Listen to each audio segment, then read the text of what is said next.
Are you sick of your iPhone videos looking flat, artificial, or just downright bad? I've been there, but with the right gear and knowledge and a bit of editing, you can create some beautiful visuals with just your iPhone. Now, if we haven't met, my name is Andrew, and I'm about to tell you all the gear and editing tricks that I use as the cinematographer over at SANDMARC. We create action gear, but a lot of it revolves around the iPhone. So I had to start filming on the iPhone, and it's challenged me to change the way that I was thinking. Now, you might think I'll be biased, but keep watching because I won't hold back on how I actually feel with iPhone photography and videography, because I used to hate the iPhone. Now, the iPhone has 3 lenses, but the 0.5 and the telephoto lens have smaller sensors, meaning lower quality, especially in low light. The best image comes from the 1x lens with the larger sensor. So that's why I use an external lens and pair it with the iPhone's 1x camera,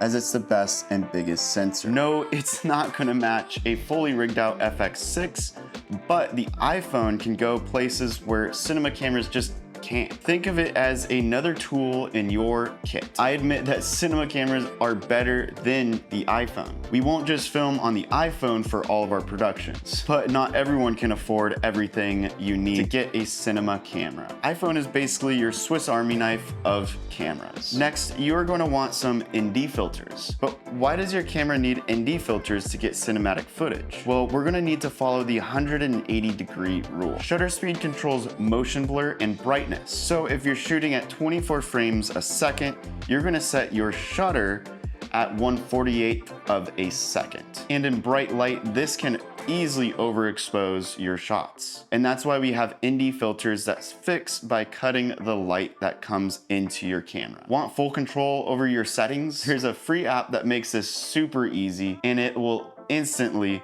level up your footage. So make sure you keep watching to learn what this app is. Personally, I love shooting handheld, so I use this creator grip anytime I'm running around and capturing content. It's great because it's got cold shoe mount on top, cold shoe mount on the bottom, which is where I will attach a T7 hard drive to externally record off of the iPhone. That's right, you will always want to shoot onto an external drive. The native camera app is okay, but if you want to take your videos to the next level, you will want to use a third-party camera app. My favorite is Blackmagic Camera app, and it's completely free. With this app, you will have full control over everything. This is the settings that you will want to use for cinematic footage on your iPhone. Set your resolution to 4K, your frame rate to 24 frames a second, and for the cinematic motion blur,